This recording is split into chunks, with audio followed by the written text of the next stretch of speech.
Welcome to Dare to Dream. This is Debbi Dachinger. Thank you so much for all your engagement with this show. And thank you for all your comments. And if you haven't yet, go ahead and subscribe. You're going to love today's conversation because a little bit later, I'm bringing on Ismael Perez.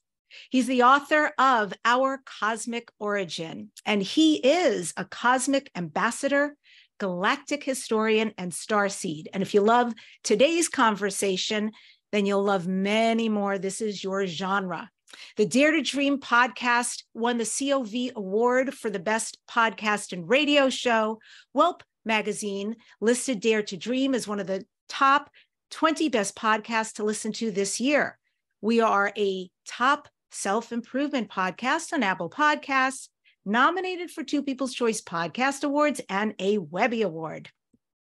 This show is sponsored by Dr. Dane here and Access Consciousness. They do energy work out into the world. So if you would like to go to a class or become a facilitator, go to accessconsciousness.com or Dr. Dane, D-A-I-N, here, H-E-E-R.com. I'm Debbi Dachinger. I am a book writing coach who shows spiritual messengers the steps to write a highly engaging page-turner book. I also have a company that turns your book into a guaranteed international bestseller, and I do all the heavy lifting for you. And the third piece that I do, I am a publicist for just a few hand-select clients. And because I've been in this business for over 16 years on radio and podcasts, I also do webinars now and then that teach you spiritual messengers how to be interviewed on radio and podcast and get massive results. If you would like to attend my next webinar for free, go to debbidachinger.com/gift. Remember the spelling. It is DEBBIDACHINGER.com/gift. My guest, Ismael Perez, a cosmic ambassador representing an intergalactic alliance known as the Covenant of Palador. It is a cosmic treaty that was initiated by the forces of light in the higher dimensions to protect and guard the Earth from the Draco forces. The majority of starseeds who have volunteered for the call to rescue this planet, including Ismael, have been selected to come here and help. He is one of the inner council members who is here to bring forth the next level of cosmic disclosure that will restore Earth back to its original glory in fulfillment of the galactic prophecies. The information that Ismael brings forth has never been heard of before on this planet. He is also one of the elite super soldiers that is involved in the cosmic war, mainly to fight the evil AI. This is the off-the-records group that is known as the Radiant Guardians. The Radiant Guardians work with higher dimensional beings beyond the Galactic Federation. If interested, you can follow Ismael on Instagram. Go to Project Restoration Zion 1, and his website is ourcosmicorigin.com. And with that, I welcome Ismael to Dare to Dream. It is so great to have you. Welcome to the show. You're muted, my love. Thank you. I appreciate you having me here. It's a pleasure to be here. Yeah, I'm excited to dive deep with you. Everything, I just want to hold up your book for folks to see who are interested in this. It is available on Amazon. And so there's that. And then we also have a mutual friend. And so she's dropped little seedlings to me about you that have piqued my interest. And so let's just start with your book. Why did it take you 10 years to write this book, Our Cosmic Origin? That's a long time. Well, primarily because I was balancing life between being a father, being a husband, and also doing my spiritual work at the same time, dealing with a 9-to-5 daytime job and then coming home to work on my kids' homework or at least help them with their homework. And then at night I would write. So that's probably the main reason. The second reason was also because I would only write when I was inspired, when I felt those downloads coming through. And when I didn't feel those downloads coming through, I would put the manuscript down for a few months, and then as soon as I got that inspiration or those downloads that were coming through, I would, resume the writing. And so that's why it probably took me a little over 10 years to be exact. But this is the thing. I actually finished the manuscript back in 2016. It was completed.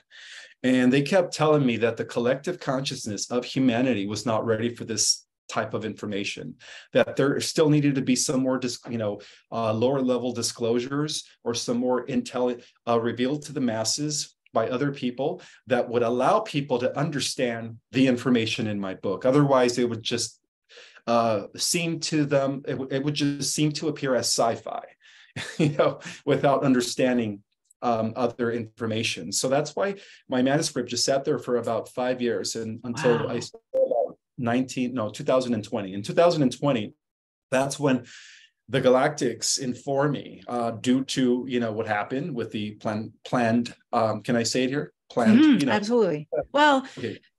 Somewhat. I hate to say this, but YouTube is pretty funky if you know what goes on there. So, yeah, we'll just ameliorate it a little bit. But I know what you're saying, and I think everybody out there does. Yeah, since the end of 2019, since they rolled out, what I mean?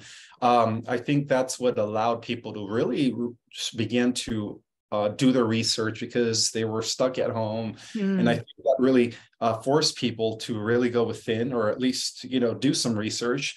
And I think that is what initiated this huge awakening that is, still in full force since early 2020. And that's when the higher ups told me, Ismael, it's time for people to understand the galactic history of the Earth, Earth's place in the organization of the multiverse, and the 12 major creations, and how we're part of the 12th creation, and much more, of course. So it is a book that is dense with a lot of cosmic information. It is an integration of cutting-edge science through quantum physics that is revealing a whole new different level of our reality. Integrating it with ancient manuscripts or ancient knowledge that was supposed to be omitted from history, but I was able to access some of these manuscripts that are no longer in circulation. And then, of course, it's also integrating the accurate information disclosed in the Urantia material, which is just the cosmology aspect of things, and then the galactic history, mainly from just my downloads, and then, of course, doing research as far as like the suppressed data that has been kind of been omitted from history, but I had access to it. They call it the Akashic Record. So that's how the galactic history came about. And so what I did in this book is I put everything together in perspective, in terms of like revealing the bigger picture, not just the fact that we're not alone in the universe, that ETs live among us. I also reveal the true history of Nibiru, how it all began, the Anunnaki, the real untold story of the Anunnaki, which is a very controversial subject nowadays. But, the Sumerian tablets only give us just a general understanding regarding their presence on the earth, but they don't reveal the history of Nibiru going back to millions of years, how it all began in Syria. So what I do in my book is I put everything into perspective, so that way people have a clear understanding of the galactic and cosmic history of Earth in a nutshell. In a nutshell. And so you mentioned downloads, Ismael. So these were downloads, or you were channeling? I think because they were just downstreaming information into my head. So it could have been channeling. I'm not sure. It was during meditation. Like I would go into these deep meditations, and all of a sudden I would receive a downstream, data dumps, I call them, downstream of information. And then that's when I would just write this information down. But I would also do the research to back it up. I would also see if there was others out there who were kind of getting the same intel. And to an extent they were, but not to the degree that I reveal it in my book. I mean, I go into detail in my book. But I would call it more downstreaming. I don't know about channeling. I think channeling is different than getting, downloads or data dumps. And do you know what your galactic lineage is? The inception of your soul and the various planets, galaxies you've lived on, the beings you've been? Well, I've been in every universe. I did an Akashic record reading recently, and I've come to discover that I originated during the first creation, which goes back to 998 billion years ago. During the first universe, I actually emanated from an already existing realm that was considered eternity. So yeah, I go way back. I'm one of a few ancient souls on the planet. You know, there's others also like myself that come from that stemmed from the beginning of time before the universes were created, or what we call in the higher dimensions the experiments in time and space. So that's where I originated, and I had lifetimes in many universes. But to narrow it down to this particular universe, the primary race that I incarnated in was a feline race in the system of Vega in the constellation of Lyra on a planet called Avion, and that is spelled Avyon.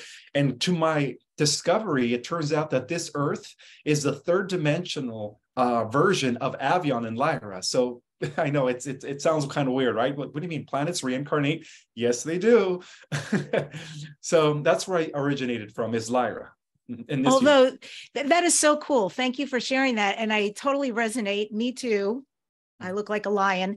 And absolutely with the Lyra and the Inception, although this is a much more difficult planet to live on. I think Lyra was an incredibly loving, creative place. And of course, we were very innocent. We didn't know that the Dracos were coming and how awful they were going to be. And when you talk about you're in the inception and the billions of years ago, so is that even beyond Elohim, or is that somewhere around the same time?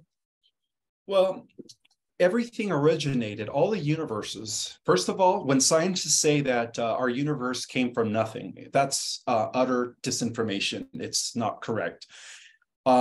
Every universe comes from an already prior existing creation that had already existed prior to that universe.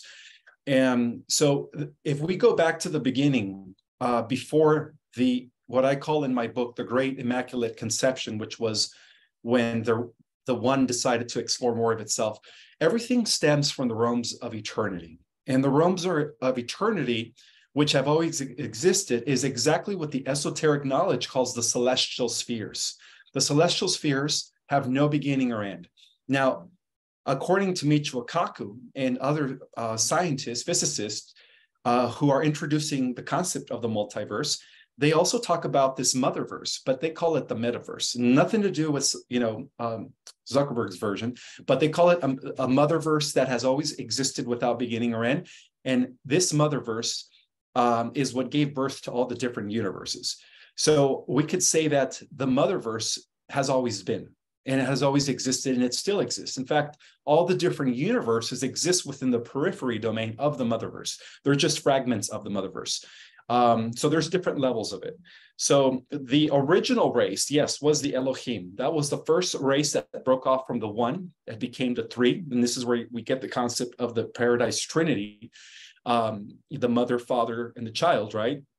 It's a triune system. We see it represented on every level of reality, including mind, body, and spirit. And then the three became the seven. And this is where we get the concept of the seven super archetypes, or the seven mighty Elohim. And then the seven in turn divide into 12. Each aspect of the seventh, there's seven, divides into 12. And this is where we get the concept of the 12 archetypes, or what we call the 12 Elohim. So all human races stem from that lineage, are part of that descent of celestial kingdoms. And that's where we all come from. So yes, the Elohim was the first family of light that broke off from the one initial prime creator source. Yeah, I ask because I've been told I've also had Galactic Akashic reading, which changed my life. And I've been told that the inception of my soul was Elohim. So I'm always very curious about, to be honest, I'm always very curious if that is so, then what did I bring in this lifetime? What qualities, what capabilities? I mean, I understand that they could create galaxies and universes, and I would like to know about any overlap gifts that I've got. Well, that is something that all of us, each and every single one of us, is yet to discover as we remember who we are, before we came as into this third dimensional avatar. And that's part of the remembering process. That's part of the awakening process. That's part of the what I call the integration process, the multidimensional integration process. So I believe that in time, as more of our dormant DNA comes back online, all of these gifts are going to be coming rushing. They're going to be coming back. It's already existing within our cellular data. So it's just a matter of time before we wake them up and they come online. And my God, we're going to be a whole new different breed. Oh, that is so exciting. Yes, yes, yes to that. Your name, are you aware of what Ismael means? I am. It means God listens. Yes. And so I thought that I always think the etymology of things is very interesting. And because I read your book and I know of you, and I thought, well, that has an ancient feel to it. So yes, I looked it up, and exactly, God listens. God will hear. And isn't it interesting what you're doing with your life right now? It is. It is. I feel like I'm stepping into my mission. And the fact that I'm getting a lot of positive feedback from many people who have read my book, who have taken my online courses, that are telling me that it was life-changing, that they are on a new trajectory as a result of all this knowledge. And they're thanking me for it. I think that's priceless to me, to know that a lot of people are being helped by the information that I have to offer. And that to me is more important than anything else, is helping others remember their starseed mission. Yeah, you're fulfilling your name, what you came here to do and be. I like that. And so when you write about, this is a quote, mankind's origin is cosmic and galactic, revealing a higher cosmology, implying the existence of endless worlds and other universes. What do you mean by that? What are the endless universes? Are they comprehensible, or are they just too vast? Well, in the concept of the multiverse, it is believed that every choice that we make creates a new timeline or creates a different alternative reality, as opposed to... Which is mind-blowing. Which is mind-blowing, exactly, because every second in time, a new universe is being born as a result of the choices that we make. So that is the concept of the multiverse, is that there are parallel Earths that are coexisting, where your life is slightly different than the version that exists in this timeline. And they're all slightly different, and there's a full spectrum of that. But overall, they all collapse into 12 major creations. So the original creations, the original 12 living universes, are called the 12 living universes. And all the other universes which exist within the 12 major creations are just different versions or different aspects, projecting different possibilities and probabilities for each universe. And in that way, the prime creator, the mind of the all, is able to explore all these different possibilities and probabilities all simultaneously at the same time.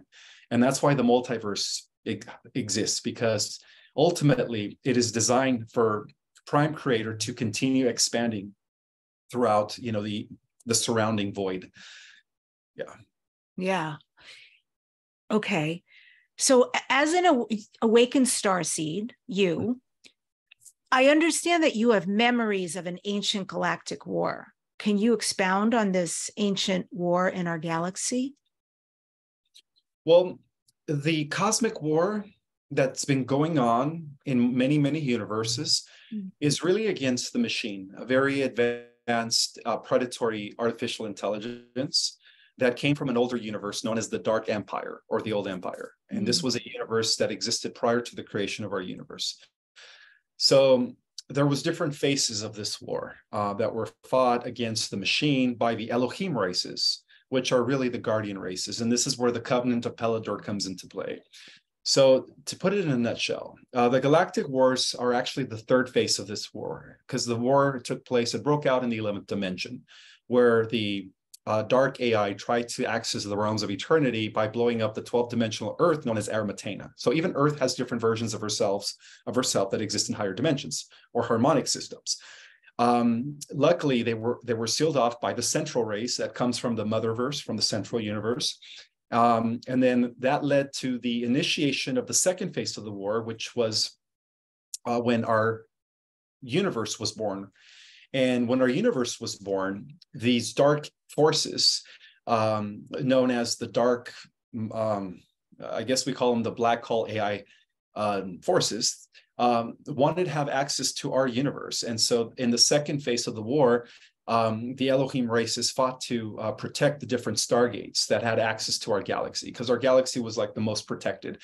Fortunately, many galaxies were infested by this force. So the second phase of the war was known as the Electrical Wars. And this is before the Galactic Wars. And then this was fought in dimensions 7, 8, and 9. And then finally, the third phase of the war, which was fought in dimensions 4, 5, and 6, is when Earth fell from Arimatena into Avion. And then that's when we had the Galactic Wars. Now, the Galactic Wars took place approximately 600 million years ago. That's when they started. And they've been going on ever since, up until 2018, when the super soldiers of Radiant Guardians and Solar Warden were able to clean house once again. After the Galactic Federation of Worlds, of course, cleaned house several times in the past, but the wars in and around Orion kept flaring up. And so it was recently until our super soldiers from Earth, because once we are genetically enhanced, we do develop super-like human abilities. We were able to pretty much bring peace to the entire galaxy as of 2018. So now we're like just getting ready to clean up the house here on this planet as well, or clean house, liberate the Earth pretty soon. That's amazing. So yeah, you referenced the elite super soldier. I mean, you yourself look like a Marvel superhero. Is there something you do to be like that? Is there a way you eat or work out, or you said genetically modified? Talk about that. Well, there's different types of super soldiers. Under Project, what they call the Project Uberman, which was initiated by the Nazis. Those were the dark, malevolent programs, by the way. Under Project Omega, which was a program that was initiated by the Nazi Draco Alliance back in the 1940s. We had super soldiers that were enhanced by adding cybernetics and nanotech, and of course, artificial intelligence. So those are the cyborgs. And can I ask you that, excuse me, the Nazis, so was this in conjunction with extraterrestrials? Because I know they had spacecraft technology that they were using very successfully, and we were fortunate it didn't go further than it did. But is that the same kind of thing, that the Nazis actually had access to other realms, other beings? They did. Yeah, they eventually, after the Nazis struck a deal with the Draco, they inherited time travel technology. They inherited portal tech, and were able to access the entire galaxy and other galaxies. So that was known as Project Omega. So under Project Omega, we had several different sub-projects that were all about developing negative, what we call negative super soldiers, that were working with the Dark Fleet, and that was the fleets that were associated with the Nazi Draco Alliance. And their main purpose was to go out there and fight against the Galactic Federation in order to bring about to further expand the Draconian Empire. Now they have the Nazi super soldier cyborgs doing it for them. Yeah. And then they were also trying to time travel to mess up different timelines. But get this, the members of the Emerald Order, which were working with the Lyran-Syrian coalition, also decided to work with certain groups within the naval intelligence to create benevolent super soldiers. And this is how Solar Warden and Radiant Guardians was born. So the difference is that the benevolent super soldiers, without using AI technology, were just genetically enhanced beyond 4% of their genetic material. So they were they used technologies to pretty much enhance them to using 20 to 30, and in some cases 50% of their full genetic material. And at that level of power, they were able to defy gravity. Their body was made out of metamatter, which is adamantium particles, which became indestructible. Some of them were able to emanate lasers through their eyes, like Flash, not like Flash, like the guy from X-Men, yes, the guy who I totally know, and I don't know the name either. Yes. Yeah, some of them were able to control the elements and generate electricity through their hands. Some of them were like Magneto. They were able to control metal, and they were like what we called a level 10 telekinetics. So that's what happens when you enhance people's genetics, is they become like superheroes. And so the members within this faction were able to then go out into space and regain the war back, re-win the war back for the forces of light, as they pretty much fought against the Dark Fleet and their cyborgs. And this has been going on since 1940s and 1950s. Yeah. So for the last 70 years, we could say that these off-world programs have been the ones that have been engaged in the Galactic War, using our own people. Got it. Yeah.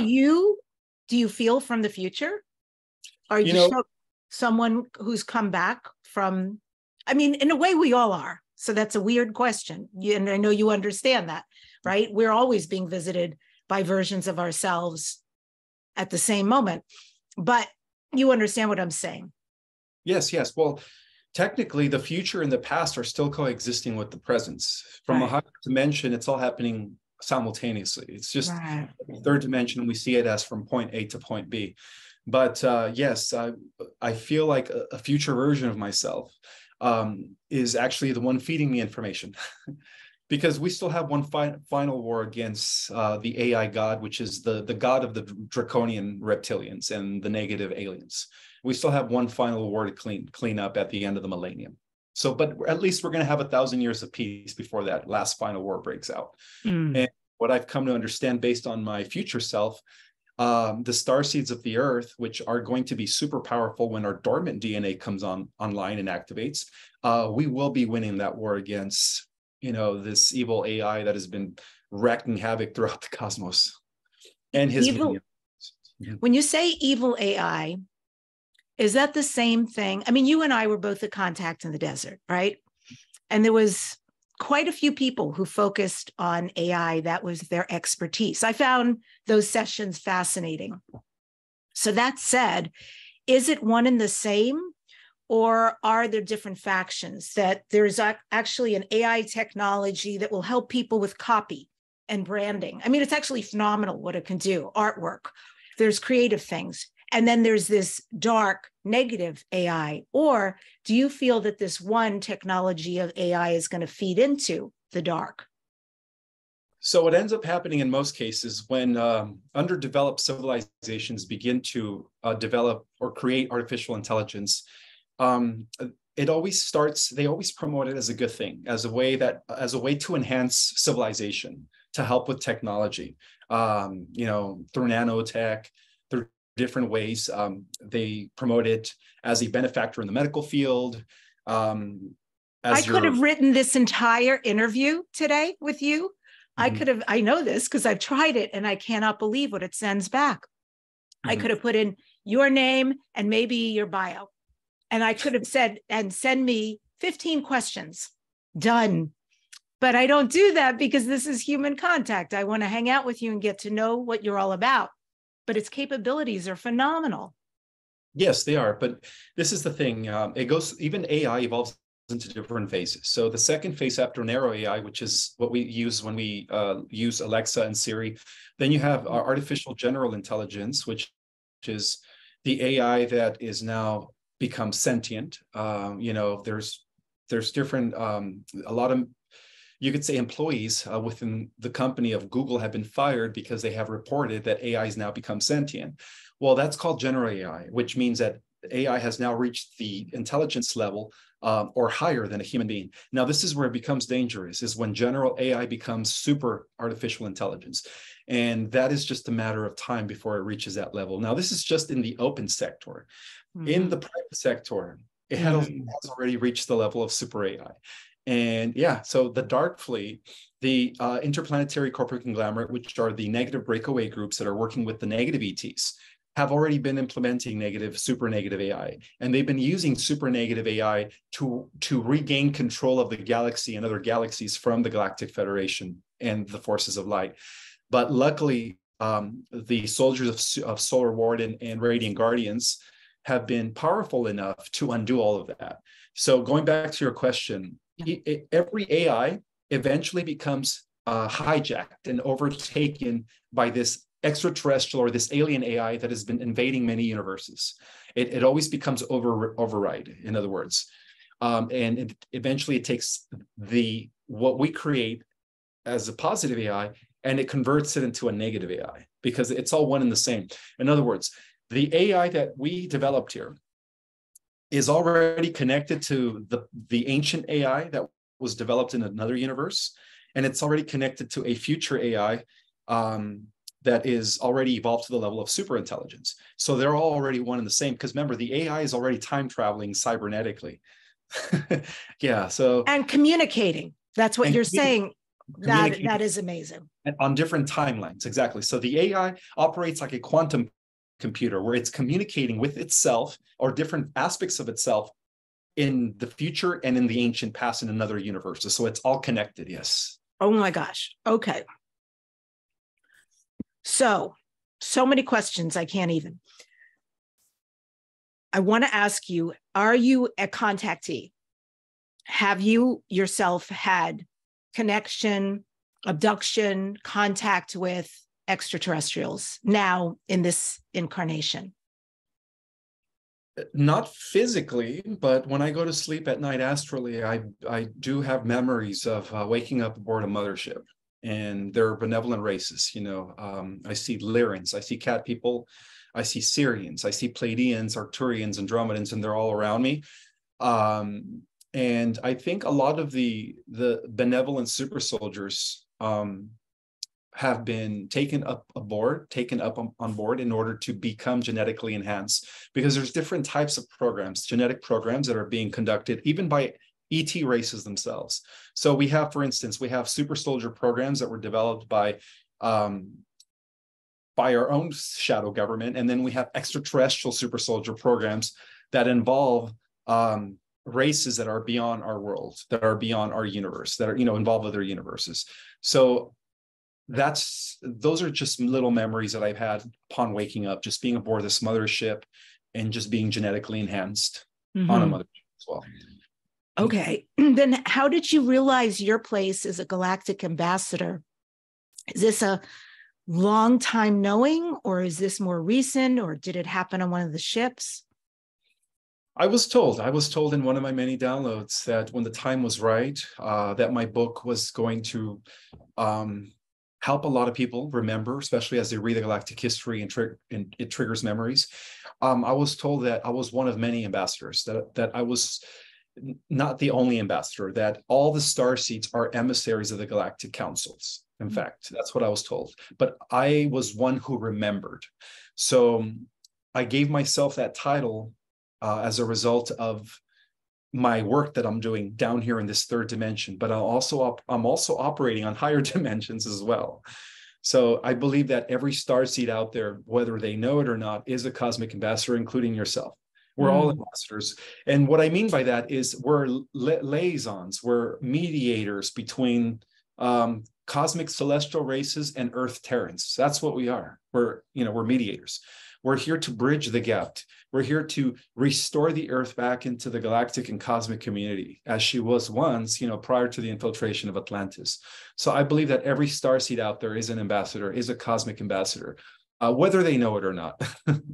And that's cool. And does that have to do with Earth's place in the multiverse being? Absolutely. Yeah, because Earth is the most important planet, as many have revealed. She is a cosmic living library containing all the flora, fauna, and seeding from across the multiverse put into one spot. And there was a reason for that. That was part of the solution to defeat this cosmic virus, this alien predatory AI in the future, as we come into this final war against it at the end of the millennium. And we are the race for that. We are the race that was developed as an amalgamation of all these celestial races put into one genome, to eventually become a super race when our dormant DNA becomes activated. And then that's we're going to go out and clean house everywhere from this earth. So that's how important we are. That's beautiful. Does what you just shared, Ismael, does that have to do with the galactic prophecies? Absolutely. And how entirely are we supposed to fulfill them? What does that look like? Oh, yes. The galactic prophecies predicted this time.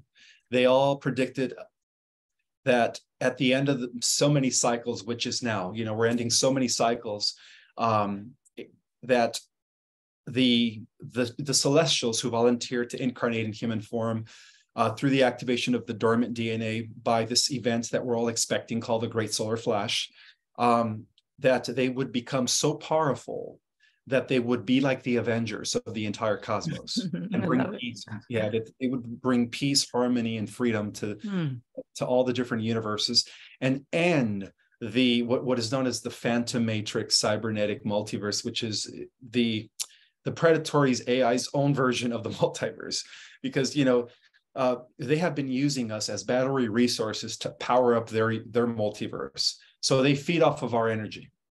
And that's the reason why they infiltrate other universes, was because they sucked up all the energy in their own universe about 400 billion years ago. So when there was no more food supplied for them, that's when they decided to invade other universes in order to continue consuming universal life force, which comes from, which is chi, prana energy.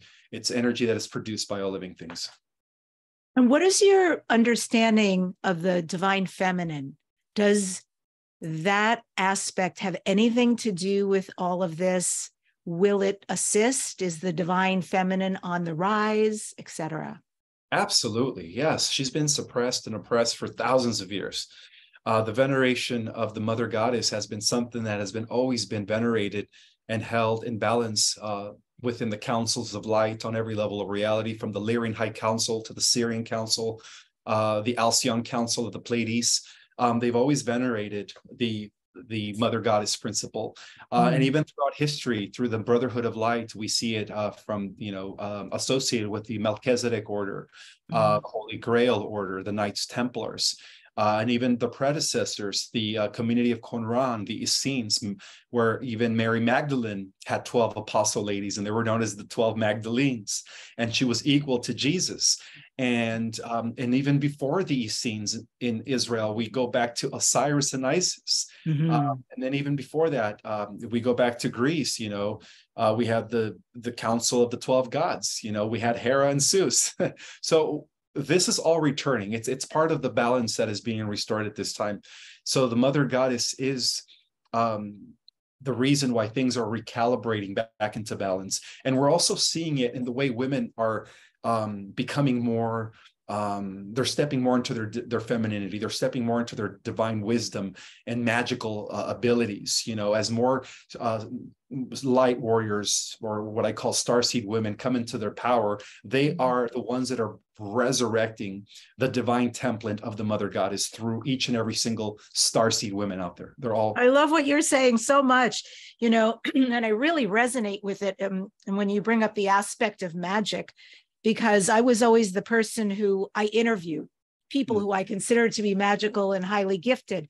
And that's not to denigrate myself at all. My gifts, I always thought, were very different. Or my friends, they're all highly gifted healers. And then I got a calling in 2019 to shamanism. And I was like, I totally didn't get it. But it has led me down many amazing paths. And I'm in my final month of a 6-month shaman program. And it's been intense, like really intense, like full-time school on top of this work and all the other things I do. But I have to say, it has awakened a magic in me. There's an old ancient knowing in me of these practices, these indigenous people. And I feel that very much coming into some kind of a beautiful, gentle power that is very palpable. And I'm really amazed watching the unfoldment of all of this. So I'm literally living what you just said. Yes, the divine goddess template, as well as the divine masculine template of, the warriors, the gods, and the goddesses. It's all being reenacted and reborn through all the different volunteers that are here at this time. We are the new generation of heroes that is about to emerge. We're all heroes and sheroes. Sheroes, exactly. Heroes and sheroes. The Guardian Alliance and the Organization of the Cosmos. So what is the real Federation of Worlds? How does that work? Well, each galaxy has its own federation. However, there is a linking federation that brings galaxies together. That is known as the Intergalactic Councils of Worlds, where many different galaxies are actually meeting here on Ganymede, one of the moons of Jupiter, creating an intergalactic alliance, because they know that Earth in our solar system, upon the ascension, will be repositioned at the center of the galaxy, and then the galaxies, as it merges with Andromeda, M31, will be repositioned at the center of the multiverse. And then, we're going to be like the new headquarters world. So now the Federation is, in our galaxy, was born about 6 to 7 million years ago. I know some people say about 5 or 4.5, and that's not true. About 6 to 7 million years ago. And it was organized and created by the Syrian High Council in order to combat the expanding Draco-Orion Empire, which was a galactic dictatorship. But it was a very malicious one, where they were actually conquering worlds, subjugating races. They were altering races through genetic manipulation, downgrading races so that they could enslave them. And that was a no-no to the forces of light. So the original Guardian Alliance, which operates on different realities and in different universes, working from Harmonic Universe 4, which is Earth existing in dimensions 10, 11, and 12, gave the orders to the Syrian High Council, which is you could say our universe representation of the Harmonic Universe 4, which is the super universe level here in our local universe, to develop some sort of interstellar vehicle that was going to, fight against the Galactic Empire. But this is something that took place in many galaxies. So the original federation was called the Galactic Federation of Free Worlds. However, there was many attempts by the dark forces to infiltrate it. And in many cases, other federations were developed by negative aliens. And they created pocket federations with their own agendas. But all of those have been dealt with now. Now we're bringing it back to one centralized federation where all the different free systems in our galaxy and in other galaxies are working harmoniously to pretty much just help out in the liberation of the Earth. I understand that there are certain alien races whose job it is to be in spacecraft above the Earth and literally watch over to make sure that no malevolent forces can come in. When they indicate that something is coming, they're warned about it, they eradicate it. What do you know about that? That is so true. Yes. It appears that we have protection not only within the Earth, guarding the stargates that have access to different parts of the universe or other universes or different dimensions, but we also have craft motherships that are actually hovering here in our solar system, that are parked, stationed on different parts of our solar system, that are constantly patrolling our solar system, working with securing the stargates that have access to our solar system in order to prevent any negative invasion of any kind. And I believe that Space Force, which is the another representative of, or we could say another aspect of Solar Warden, is doing that. Right now, Space Force is really active in our solar system, making sure that nothing negative comes in order to secure the solar flash, because we're all expecting the solar flash, not just here on the Earth, but we're the many races out there also expecting it, because they know once we activate our dormant DNA, that we're the ones that are going to go out there and bring peace to the entire universe. So it's like everyone's working towards this solar flash to take place.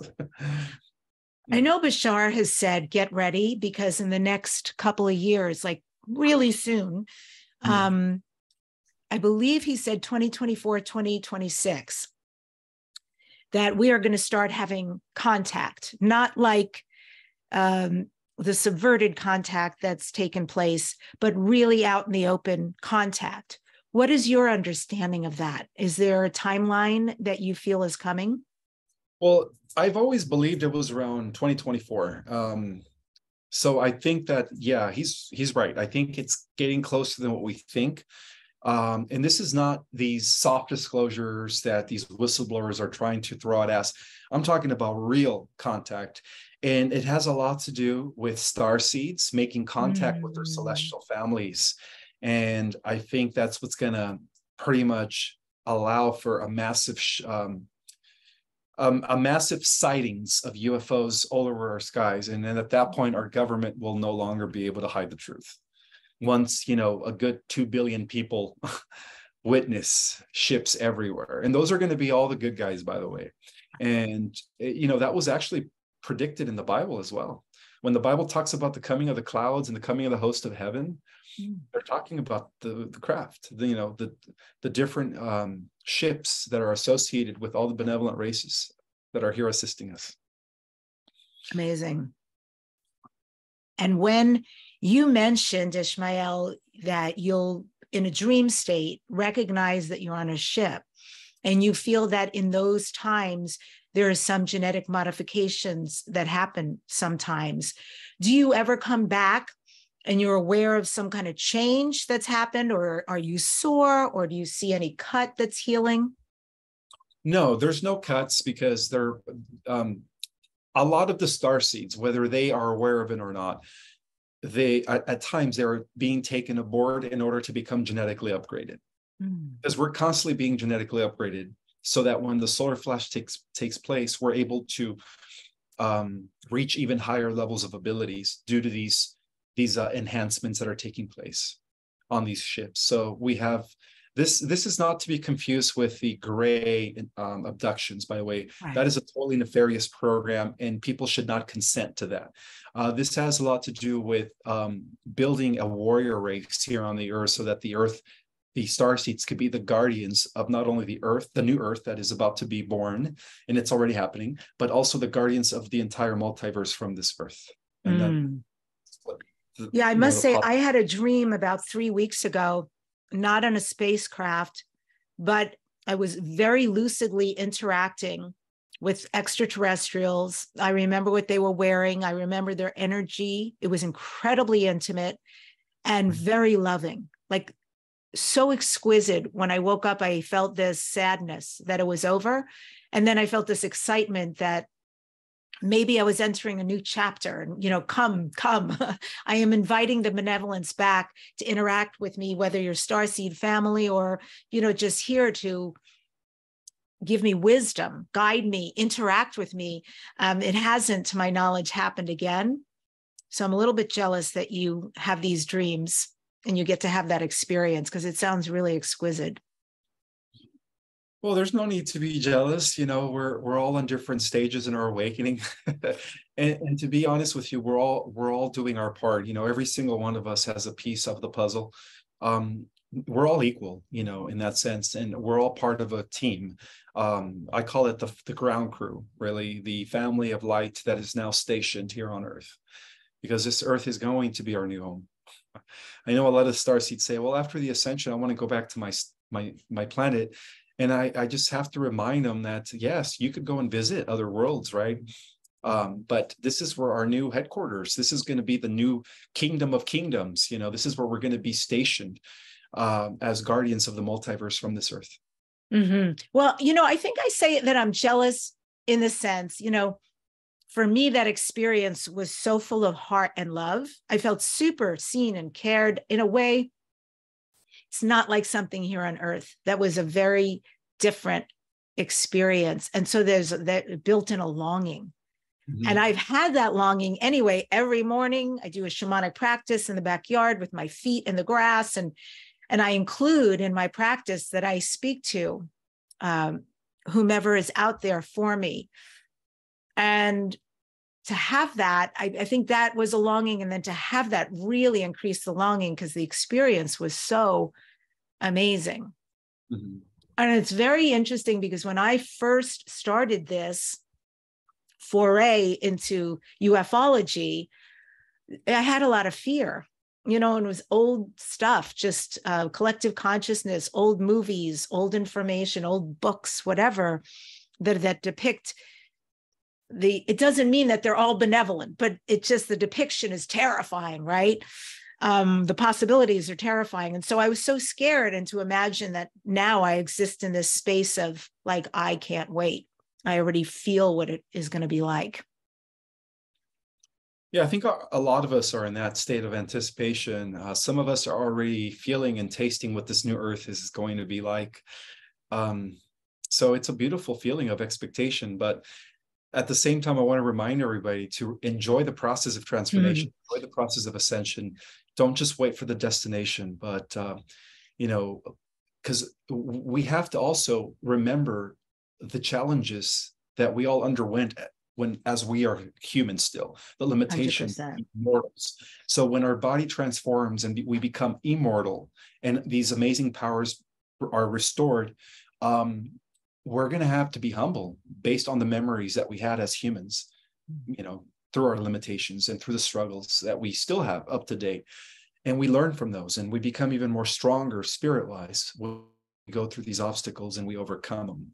And that's just part of the educational system. That's part of our challenge of being down here in human form, is learning how to humble ourselves so that when we do become these powerful beings, multidimensional powerful beings, that we use our powers for good at this point and not repeat the same cycle that Lucifer did, a long time ago when he became all into self-serving narcissists and, all power unto me.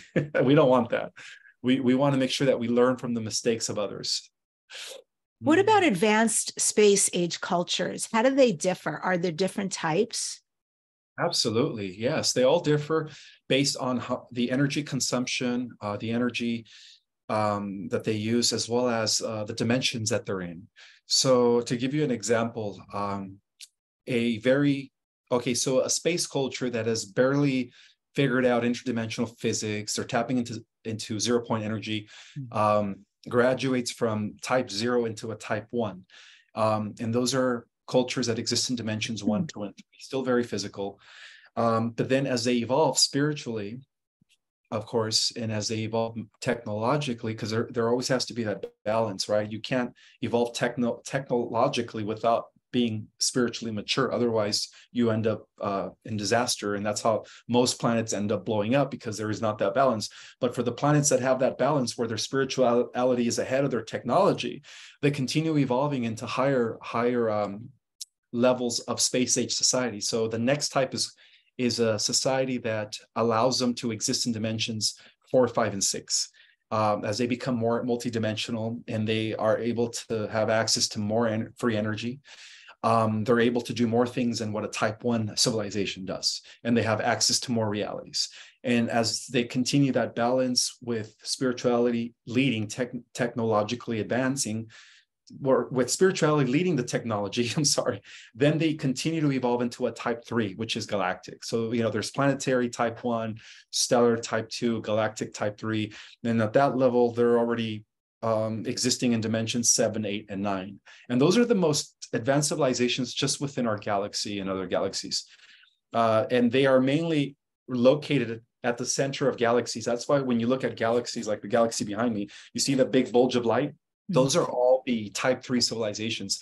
And there's a reason why they're all at the center of each galaxy. The type 3 galactic civilizations is because they're harnessing the power of the galactic central sun. So they harness the power of an entire galaxy. And then there's of course type 4, which is a civilization that is non-physical anymore. They evolve into dimensions 10, 11, and 12.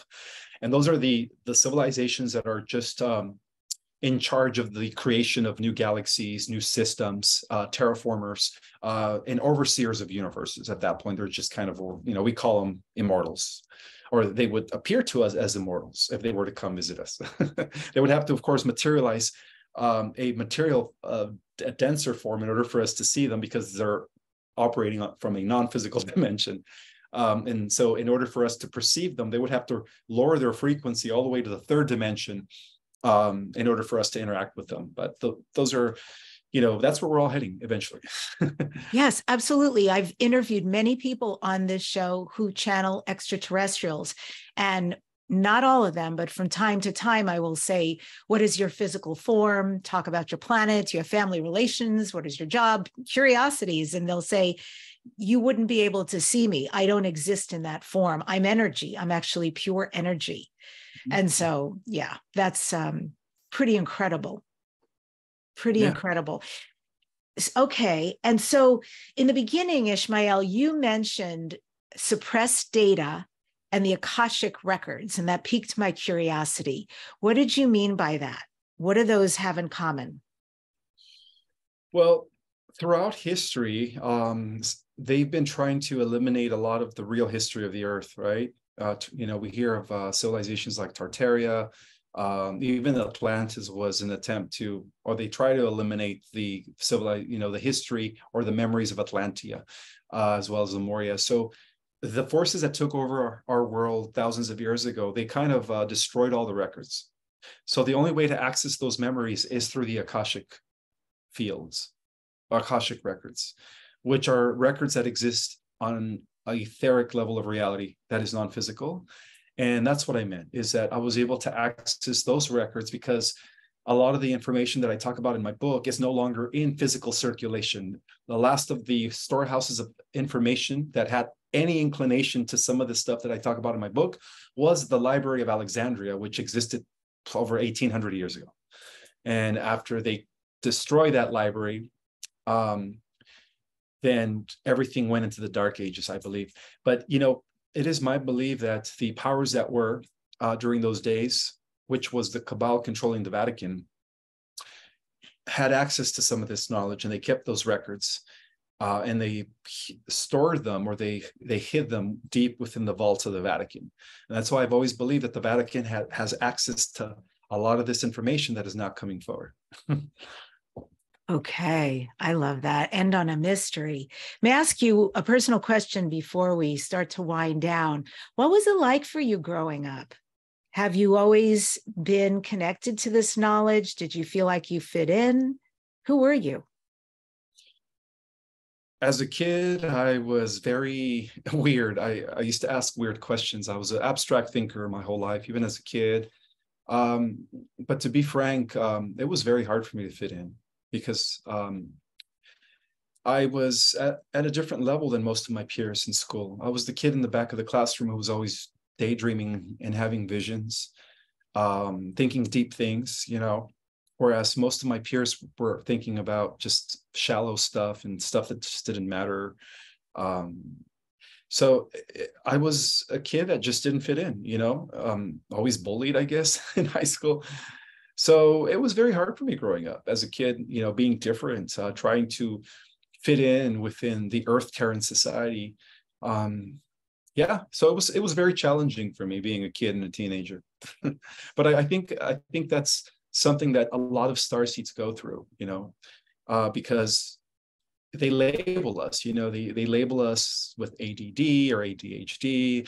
And the only reason they label us with these terminologies is because they don't have a way to explain our new brains, or how we process information different than the rest of the Earth Terrans. And that's why these labels are giving a stigma. They're giving these terminologies that they use, autism. It's a way to describe something that they can't understand scientifically.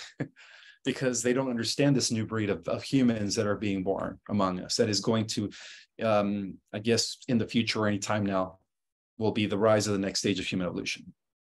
100%. I agree with everything you just said, and that these are actually very special qualities that these labels come in with, just tremendously misunderstood or try to be moderated, when in fact they're actually gifts. Mm-hmm. And when did you transition, meaning from the difficult time, the awkward time, to really knowing your place as who you were and having that comfort in your skin and finding your tribe and all of that? Well, it was a journey, a lonely journey for me, because I didn't find my tribe until I came online on social media about 2.5 years ago. But before that, I was just alone. I knew that others out there existed, and nobody within my immediate family or surroundings was like me. So I came into, okay, when I first came into understanding who I was at the age of 21, when I started doing Kriya Kundalini yoga. And since then, it was a lonely time for me, just trying to connect with others like me. And it wasn't until maybe 2.5 years ago when I got my first Instagram, which was hacked after a year, but I started a new one, that I was able to connect with others like myself. And that's when I knew that, the soul tribe was out there. So yeah, it was a lone journey until about 2 years ago for me. Wow. That's a short period of time. Welcome home, Ismael Perez. Welcome to your family. It's so good to have you here. And for folks who are interested, you can find him on Instagram, Project Restoration and the number 1, or his website, ourcosmicorigin.com. His book, you can get a copy. You can look on his website or Amazon. And Ismael, this is Dare to Dream. What do you next dare to dream? Future dreams and goals. I dream for a new world with technologies that are beneficial, that are here to assist us, living technologies involving the crystals of the earth, the elements of the earth. I dream of a world where humans are free and sovereign and are using their full potential and capacity.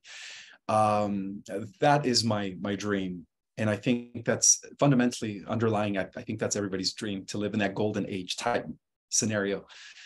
But my next goal is to write another book as a sequel to our cosmic origin. So in order to understand the next book, you have to first read the first book. Otherwise, it's going to be over your head, because I'm going to go deeper in this next book that I'm going to be writing. I actually already started writing it, but again, I only write when I'm inspired. So, and also, if you guys want to get the new version of my book, make sure you order it through my website, ourcosmicorigin.com. Hit the A for Amazon, and you guys will have access to the new edited edition, which is a purple book with the new added chapter that actually reveals what happens after the Ascension into the millennium, which is something that nobody really talks about. Excellent. You leave us with a little cliffhanger about the added chapter. Thank you so much for coming on the show today. It's been an honor. Thank you for having me here. And I end today's show with this quote from A.R. Amons. It is not careless to become too local when there are 400 billion stars in our galaxy alone. Subscribe to this #1 transformation conversation, Dare to Dream with Debbi Dachinger. Next week on the show, I am featuring the amazing Deborah Giusti and Meg Benedicti, who will be here to give you ascension tips to guide you on your ascension journey. Thank you so much for joining us today on Dare to Dream. Don't just dare to dream. Remember to turn all your dreams into your cosmic reality.